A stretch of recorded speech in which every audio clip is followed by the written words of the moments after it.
And while this nonsense is going on, even more nonsense is happening with Lex Luthor.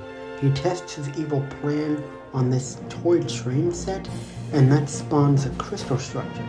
And the process creates some type of power surge that knocks out the city's electricity for a short time. This also messes with a plane that's also a space shuttle launch, obviously so that Lois can be saved in a way similar to how she was rescued in the original film. Now, Superman probably could have catched that plane very easily, but I will admit, begrudgingly, that having him struggle does make it more exciting. And this actually is an awesome scene, probably the best one in the movie. It just goes to show you what potential there was to make Superman's face look amazing with today's technology. Unfortunately, though, it's the only scene of its kind in this movie, and this is probably the worst version of Lois Lane ever. My god. So now Superman tries to make up for all the time that he was away by flying around the world and doing this thing, in a type of collage of scenes that once again seems virtually identical to what they did in the original. One such scene is this bank robbery. Now, if you were planning to rob a bank in Metropolis and then the day before the TV explodes with news that Superman returned to Metropolis, you might want to put your plans on hold for a while. In the first movie, Superman makes his debut into crime fighting before anyone knows about him, so it made sense that there'd be so much crime going on. But do you think the crooks would have learned by now to try to be a bit more discreet so as to avoid attracting attention? Like, maybe you could dig a hole into the bank vault, that way you can rob it, and nobody outside really knows what's going on, rather than shooting up half the damn city. You might as well just hold up a frickin' sign on the building that says, "Bad guys here." The filmmakers could have easily solved this problem by having this scene set in Moscow, or somewhere really far away from Metropolis on the other side of the world. It would explain why the crooks think they can get away with it while Superman is back. And it would also demonstrate Superman's power and the length of his reach, and also his determination to put things right. But obviously they only cared about doing this shot.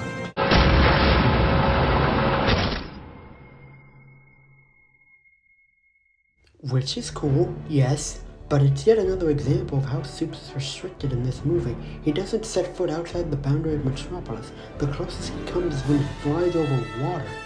And he doesn't do anything to the guy. You should punch him out. Now, during this homage to the original Superman crime fighting scene, we see Lex has staged a potential car crash with his stupid girlfriend to distract Superman from Lex robbing the museum. Which raises the question, why are you robbing a museum, Lex, in order to make the kryptonite mix with the crystal continent? If you need, no. Why is kryptonite even in a public museum? Just think about it. If Superman existed in real life, you would expect that all available kryptonite would be ramped up by the governments just in case Superman turned evil and they have to take him down. And any kryptonite left over would probably be getting passed around on the black market. Kryptonite would be so sought after, it would never be placed in a public museum with nothing but a thin pane of glass protecting it. But the thing about this movie is that when you stop and think about it for more than like half a second, you can almost instantly think of a better way of telling the story. Like, instead of Lex just breaking into a museum to get kryptonite, have him breaking into a top secret government facility to steal the kryptonite, in a scene that should show his genius level intellect and his resourcefulness. Or have him making a shady black market deal and then killing everyone to show off his ruthless and cold-blooded nature. You gonna shoot me in front of everybody? Huh? Come on. But instead, the closest thing to action that we get is one of Luthor's henchmen extorting these two young guys out of here. Right down, the museum's closed. Wow. Exciting stuff. Then, later that night. So, you're here for an interview? Okay then. Let's start with the big question. Where'd you go? To Krypton? But you told me it was destroyed ages ago. It was. How could you leave us like that? Yeah, my question exactly. And the answer is because this Superman is nothing like the Superman from the previous films. He has the same costume, but he has a different mind, a different heart, a different personality, and different morals. He no longer stands for truth, justice, and the American way. All he stands for is having superpowers now. Now, as opposed to some other people, I understand why they got rid of the American way part of what he stands for. Politics, does he still stand for truth, justice, all that stuff? Because apart from them wanting to market this movie overseas, so we're trying to make Superman more planetary, even though he never lives in Metropolis, even though his predecessor did. But also, while Superman in the comics did change what he stood for once, America definitely has changed. After all, the American way conjures up images that in no way reflect the values of Superman. Even back in the 80s, it was an uncomfortable fate. I'm here to fight for truth and justice in the American way. You're gonna end up fighting every elected official in this country. So they really had no choice but to drop the whole American way thing from what he stands for. Even America doesn't stand for the American way anymore. So let's take a look at his personal conduct and see if he measures up to his own rhetoric. So this movie tells us that Superman knocked up Lois Lane, erased her memory, and then took off to the other side of the galaxy. Is that truthful? No! He then returns to steal her away from her sort of fiance while using his superpowers, and tries to bust up a happy family in the process? Is that just? No! Not for her, not for him, or the stupid kid. This Superman fails to measure up as a hero of any variety, and especially not as a super one. In fact, this guy has better qualities than Superman. It should really be him flying around saving people. Richard's a good man. And you've been gone a long time. I know. Oh, this is Superman, right? Not the Notebook. Can't you go punch a monster in the throat or something?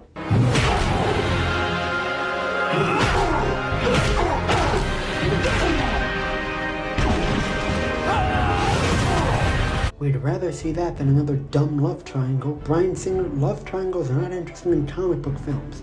Hell, not even Smallville had love triangles. Go ahead, Lana, tell him. You'd rather be with me. Oh, okay, so maybe they did, but that's okay because they balanced it out with lots and lots of this.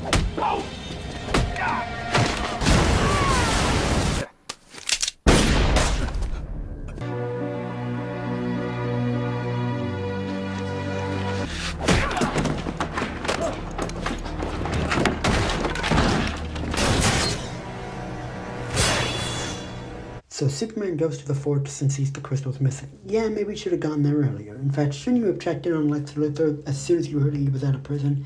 In fact, Superman didn't do any research apart from watching a bit of TV. Yeah, that's pretty damn lazy, Clark.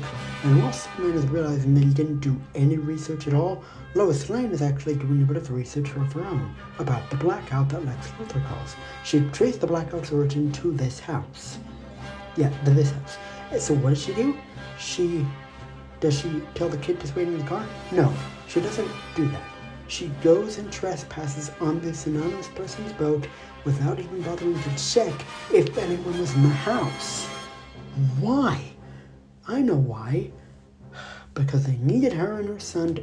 Hell, even if there was no one at the front door, she could at least check on the boat. But you would at least think that she would leave the kid in the damn car. Why did they do it? I know.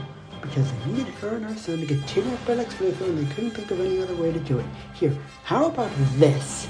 She goes to check on the front door of the house. She doesn't hear anything, so she tells her kid to wait in the car while she goes and checks on the back.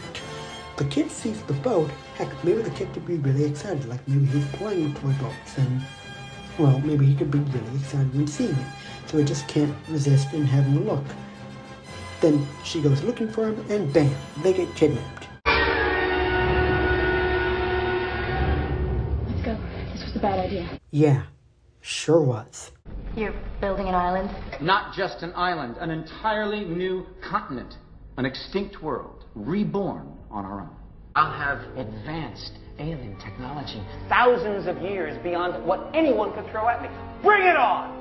How will you have advanced technology from a big piece of rock unless you learned how to build Kryptonian tech from Jor-El's recordings in the fortress? But you probably should have built a bunch of Kryptonian weapons first, then created the continent, so you'd be able to defend it. And eventually, the rest of the world will be begging me for a piece of high-tech beachfront property. In fact, they'll pay through the nose for it. Why would people want to pay for worthless rock? You can't grow any food on it, and it looks pretty inhospitable to me. In fact, it's only useful once it's totally decked out with crypto tech, and that will take years. And why would you sell it as property if it can destroy entire freaking continents? But the United States... Will be underwater. It's simple physics, Miss Lane. Two objects cannot occupy the same space at the same time. But millions of people will die. Billions! Once again, the press underestimates me. You have the most devastating weapon ever created. In fact, with a weapon like this, you could just do a General Zod. Tell everyone that you're in charge of the world, and if anyone has a problem with it, use the weapon and wipe them out. Lex Luthor's scheme here is almost as dumb as the bad guy's scheme in Superman 3, and that's saying a lot. That guy wanted to take over the coffee market in South America, so he had this computer guy hack the weather satellite. Why? Here's why. If somebody were to reprogram it, it could do much more. It could make weather. Storms and floods. Blizzards, heat waves. And it's never explained how this weather satellite is able to control the weather, mind you. How do you do that? Like everything else in the 20th century, Gus. You push buttons. And he uses it to create all these storms to destroy all the other coffee plantations, so everyone will have no choice but to buy coffee from him. This idiot has found a way to control the weather, and he wants to use it to be a fucking coffee tycoon. Why not make people pay you for their weather? That's a much better idea. Here Lex Luthor is doing something just as stupid. Rather than using this ultimate weapon to rule the world, he just wants to run a friggin' real estate scam. Again. Land, Miss Lane. You can print money, manufacture diamonds, and people are a dime a dozen, but they'll always need land. It's the one thing they're not making anymore. So the criminal genius that is Lex Luthor has his henchmen hold Lois Lane hostage right next to a phone and a fax machine. And what do you know? She uses them to call for help. Wow, didn't see that one coming. She does this while the henchman is distracted playing the piano? Seriously? What are the chances that the henchman would still happen to love playing the piano? Seriously, does anyone else just find this scene really weird? Anyway, Lois Lane finally gets caught and cops a solid beating.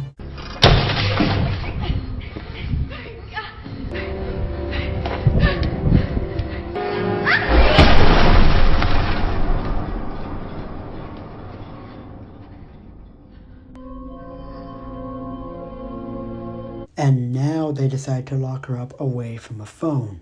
Bruce is dead. The guy hit the piano.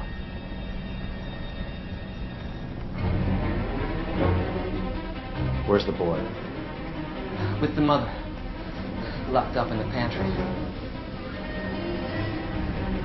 Oh, it's time for us to go. No, it's time for you to go and shank that kid in the heart with that slice of kryptonite that you picked up earlier in the film. I mean, they've made Lex a bit more brutal in this movie, so go for it. Either go the whole 9 yards to make him a psychopath, or just keep him as a joke. But they can't decide whether Lex is going to be brutal or goofy. Now let's talk about the topic that infuriates the fans the most. Who is that boy's father?